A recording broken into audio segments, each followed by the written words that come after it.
नमस्कार, मैं पूनम सागर। आप देख रहे हैं न्यूज़ 21 टीवी एवं पॉजिटिव न्यूज़। आज हमारे साथ मौजूद हैं वार्ड नंबर 22 से वर्तमान पार्षद जगदीश बघेल जी। हम इनसे बात करेंगे कि इन्होंने अपने 5 साल के कार्यकाल में क्या-क्या विकास कार्य अपने क्षेत्र में करवाए हैं। जी सर, स्वागत है सबसे पहले आपका आ, पॉजिटिव न्यूज़ में। आप सबका भी बहुत बहुत स्वागत है। और मैं अपने वार्ड के जो मेरे वार्डवासी हैं उन्होंने उनको सहयोग से हमारे 5 साल बहुत ही अब अच्छे, उनके मार्गदर्शन से कार्यकाल बहुत अच्छे से पूरा हुआ। जी। तो अपने मैं 5 उनको भी साल धन्यवाद देना जी, चाहता हूँ, अपने वार्डवासियों को भी। अपने 5 साल के कार्यकाल में अपने क्या-क्या विकास कार्य अपने क्षेत्र में करवाए हैं? देखिए, मेरा जो वार्ड नंबर 22 है वैसे तो शहर के बीचों बीच है, इसमें कोई विशेष कमियां नहीं थी पहले से ही। बाकी जो छोटी मोटी जो कमियां हैं तो वो दुरुस्त हैं। मुझे बहुत अच्छा लग रहा है कि मेरे वार्ड में आज एक भी गली कच्ची नहीं है। मेरे वार्ड में ऐसी कोई गली नहीं है जहाँ पे पानी की व्यवस्था पहुँचाने की नहीं हो। ऐसी कोई गली नहीं है जहाँ पे सीवरेज का तो चलो अभी चल रहा है थोड़ा सा।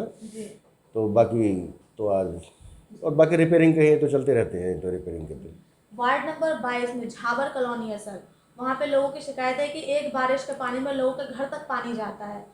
तो लोग उसकी शिकायत आपसे करते हैं, आप उन्हें कहते हैं कि ये मेरे हाथ में नहीं है, ये काम मैं नहीं करवा सकता। तो इस पर आपका क्या कहना है सर? कुछ लोगों की शिकायतें हैं ये। देखिए, शिकायतें तो जब तक जीवन है तब तक शिकायतें तो चलती रहती हैं, इसमें कोई जी। नई बात नहीं है। दूसरी बात यह है कि झाबर नगर पहले से ही थोड़ा सा एक डाउन एरिया था पहले से ही। जी। लेकिन मेरा प्रयास ये रहा था कि मैं हार्वेस्टिंग सिस्टम लगवाऊँ झाबर नगर में ना, जिससे कि बारिश का पानी डायरेक्ट ज़मीन के अंदर जाए। जी। लेकिन कुछ टेक्निकल इशू ऐसे होते हैं जिन कारण से नहीं हो पाए वो, या फिर जल्द हो जाएंगे। तो ऐसा नहीं है, क्योंकि अभी देखिए हाई कोर्ट का आदेश है कि कोई भी गली उठेगी नहीं। जी। क्योंकि मैं भी 20-25 सालों से देख रहा हूँ कि कोई आदमी पूरी मेहनत की कमाई का जी। है इकट्ठा कर करके वो एक मकान बनाता है किसी कॉलोनी में, और कोई भी सरकार आती है फिर बदल जाती है तो वो गली को उठा देती है। जी। तो मैंने 6-6 फुट के भर्त देखे हैं गलियों में, जो पहले बिल्कुल बहुत एक स्लैब थी उनकी, बहुत अच्छी गली थी। उसके बाद में पता लगा कि वही दूसरी सरकार आ गई, उसने और 2 फुट गली उठा दी।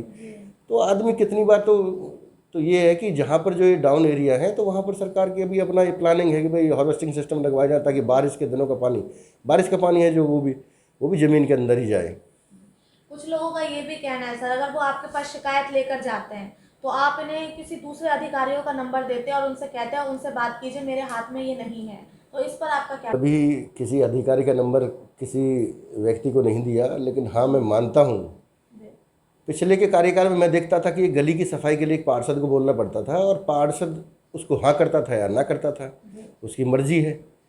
लेकिन मैंने अपने वार्ड में, मेरी ख्याल से कोई ऐसी गली नहीं है जिस गली के लोगों के पास में सफाई दरोगा का नंबर नहीं है, सफाई सुपरवाइजर का नंबर नहीं है, और एटलीस्ट यहाँ तक कि जो मेरे सफाई कर्मचारी हैं उनका नंबर नहीं है। मैंने स्टार्टिंग से ही बोल दिया था उनको कि देखो बहुत बड़ा एरिया है, वार्ड अब बहुत बड़े बड़े बन गए हैं, और मैं उस चीज़ से पहले से ही थोड़ा सा एक इरिटेट टाइप हो जाता था कि कोई आदमी ना, मतलब पार्षद कहे तो सफाई करे, पार्षद नहीं कहे तो सफाई कर्मचारी जाए नहीं। तो उस चीज़ को मैंने उस चीज़ को बिल्कुल बदला है। तो गली के लोगों को एक नंबर दे दिया है उनका सुपरवाइज़र का, कि भाई इनकी अगर तुम्हें कोई विशेष परेशानी है तो अगर तुम उसके पास फ़ोन करो। अगर वो नहीं सुनता है, वो आपको टाइम देगा कि भाई कल गली साफ़ हो जाएगी या परसों हो जाएगी, अगर उसके टाइम के बाद में अगर वो नहीं करता, उसके बाद फिर मेरे पास कॉल कीजिए आप। तो कुछ चीज़ें देखिए, अब जब तक, मैं तो इतना ही कहूँगा कि देखो, जनता के सहयोग के बगैर कोई भी जो है ना काम नहीं होता है। तो हम कल्पना भी नहीं कर सकते कि डोर टू डोर कभी गाड़ियाँ मतलब चलेंगी। अभी डोर टू डोर का बहुत सफल अभियान चल रहा है, बहुत काफ़ी राहत मिली है लोगों को सफाई के तौर पे। जी सर, मैं तो पूछना चाहूँगी ये आपसे कि जो वो गली है झाबर कॉलोनी की, क्या कुछ कारण है जो वो गली को अभी तक सुधारा नहीं गया है और पानी निकासी की समस्या दूर नहीं हुई है? देखिए, वो गली में ऐसा नहीं है कि हमेशा के लिए पानी खड़ा रहता हो। बारिश के दिनों में आप देखेंगे कि इस बार जो मानसून है वो, तो बारिश में बहुत जो है ना काफ़ी दिक्कतें आई लोगों के घरों में भी पानी जो है ना भरा है। लेकिन सरकार की एक अमृत योजना चल रही है, और आप पलवल नगर परिषद के जो आउटर के जो गांव जो नगर परिषद में जो शामिल किए हैं उनमें आप जाके देखेंगे, वहाँ बहुत अच्छा कार्य चल रहा है। ठीक है जी। तो अभी धीरे धीरे वो डेवलप हो जाएगा तो फिर शहर की तरफ आएंगे। शहर की तरफ जो पुरानी आप देखेंगे, शहर में हमारे में 20-20, 25-25 फुट गहराई की वाटर सप्लाई की जो लाइनें हैं, 20 फुट गहराई तक भी हैं, सीवरेज भी उनका ऐसा ही है। तो धीरे धीरे देखिए समय जब आएगा तो वो सब दुरुस्त हो जाएंगे दोबारा से, तो ये समस्याएं नहीं आएंगी। आए दिन महिलाओं के साथ क्राइम देखा जा रहा है, तो महिलाओं के लिए क्या सुरक्षा प्रदान करी आपने अपने क्षेत्र में? देखिए मैंने लाइट का विशेष तौर पे ध्यान रखा है, लेकिन फिर वही है, कुछ टेक्निकल कुछ इश्यूज ऐसे हो जाते हैं जिसमें अभी जैसे कि मुझे ये बात एक खली थी कि मेरे वार्ड में एक भी पार्क नहीं है, जी जबकि पलवल के 31 वार्ड हैं, 31 वार्डों में पार्क है कहीं ना कहीं। बहुत कम ऐसे वार्ड होंगे जिसमें पार्क नहीं है, तो मेरा वार्ड भी एक ऐसा था कि जिसमें पार्क नहीं है। तो मेरी स्टार्टिंग से ये इच्छा थी कि भाई अपना केठवाड़ी चौक से लेकर मीनार गेट तक ये दोनों जो सड़क है जो हमारी, जी दोनों तरफ इंक्रोचमेंट ख़त्म हो, एक पट्टी टाइप बने, लोग शाम को अपने ड्यूटी से घर आएँ खाना खा के, जी उन दोनों तरफ वो मीनार गेट तक टहलें, फिर केठवाड़ी चौक से मीनार गेट तक, मीनार गेट से केठवाड़ी चौक तक। लेकिन कुछ टेक्निकल रहा कि वो अभी तक उसमें इशू बन रहा है कि ये सड़क चौड़ी होगी। तो कुछ देखिए सरकार, मैं भी काम करना चाहता हूँ, सरकार भी काम करना चाहती है, लेकिन टेक्निकल कुछ चीज़ें ऐसी रहती है जो उसमें बाधाएं जो है ना खड़ी कर देती है। तो ऐसा नहीं है कि भाई हमारा प्रयास नहीं रहा हो, विकास का सरकार का प्रयास नहीं रहा हो, लेकिन टेक्निकल कुछ थोड़ा सा ऐसा ही है। अभी जैसे मेरे वार्ड के जो बीचों बीच जो गंदा नाला है ये उत्तर प्रदेश सरकार का है। जी आपको मैं जानकारी बता दूं कि मुझे भी वैसे कुछ साल पहले ही जानकारी हुई थी कि भाई ये जो नाला है ये उत्तर प्रदेश सरकार का है। इसकी जो सफाई का जो टेंडरिंग है, इस रिपेयरिंग का जो टेंडरिंग है, तो उसमें भी टेक्निकल कहीं ना कहीं थोड़ा सा डिले हो जाता है, तो उस चीज़ में ना, तो लेकिन ये सारी समस्याएं ज़्यादा दिन तक नहीं रहेंगी, जी तो और भी अच्छा लगेगा वार्ड हमारा। स्थानीय विधायक का विकास में क्या सहयोग रहा है सर? देखिए हमारे विधायक जी का पूरा सहयोग रहा है पूरे विधानसभा क्षेत्र में।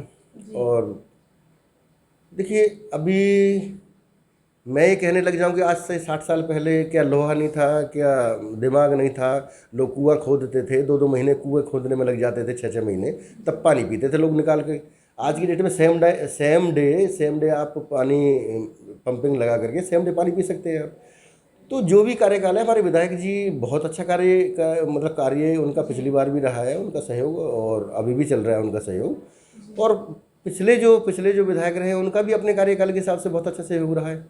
तो ये तो देखिए रिक्वायरमेंट जैसे जैसे आती है, टेक्निक जैसे जैसे नई टेक्नोलॉजी आती है, उस हिसाब से अब अमृत योजना में ये अब कहने लग जाएंगे 20 साल, अब ये आने वाले 50 साल तक की प्लानिंग कर रही है अमृत योजना।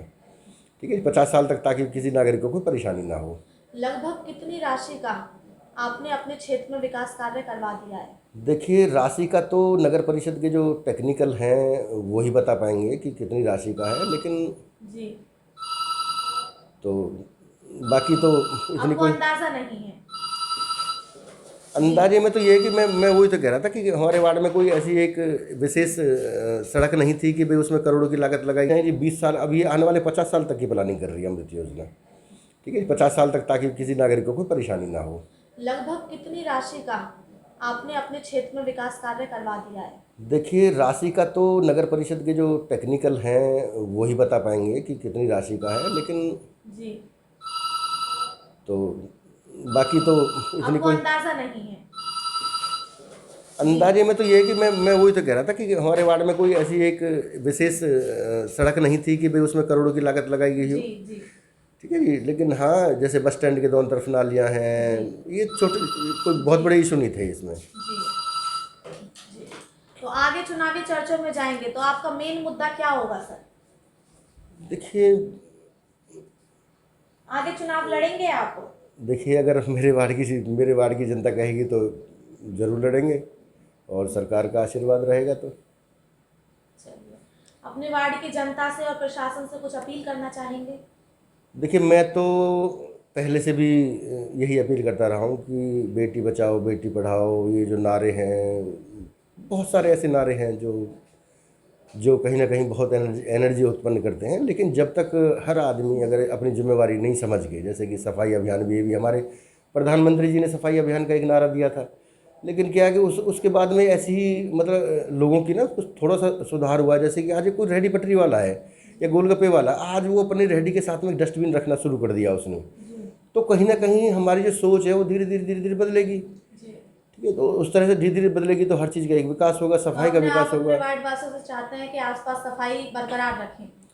देखिए मैं तो सभी से यही चाहूँगा कि सफाई का ध्यान रखें, और धीरे धीरे सरकारों को भी कोशिश रही है। अभी जैसे डोर टू डोर चल रहा है, भाई जहाँ गाड़ियाँ नहीं पहुँच सकती वहाँ पे वो छोटे वाला रिक्शा है, तो कहीं ना कहीं उसका भी एक मतलब धीरे धीरे हर समस्या का समाधान हर कार्यकाल में होता है, और हर कार्यकाल में कोई भी आदमी बेहतर से बेहतर करने की कोशिश करता है, और जो आगे का जो कार्यकाल होता है उसमें उस पिछले कार्यकाल से और बेहतर करने की कोशिश करेगा। चलिए, बहुत बहुत धन्यवाद। आप सभी ने विस्तार से सुना जो जगदीश बघेल जी ने, जो वार्ड नंबर 22 से वर्तमान पार्षद है, उन्होंने बताया कि उन्होंने अपने वार्ड में कई तरह के विकास कार्य कराए। साथ ही कुछ लोगों की शिकायतें भी थी जो हमने इनसे स्पष्ट तरीके से हमने इनसे पूछा कि वो कार्य क्यों नहीं करवाया गया है झाबर नगर का, जो पानी निकासी की समस्या है। तो इन्होंने हमें विस्तार से बताया कि वहाँ कुछ टेक्निकल इश्यूज़ की वजह से वो जगह अभी नहीं सुधारी गई है, यहाँ पे पानी निकासी की सुविधा प्रदान नहीं की गई है। और साथ ही इन्होंने लोगों से अपील की है कि अपने आसपास जो सुरक्षा है और जो सफाई बरकरार रखें। तो आप सभी को ये प्रोग्राम अच्छा लगे तो लाइक शेयर ज़रूर करें। बहुत बहुत धन्यवाद।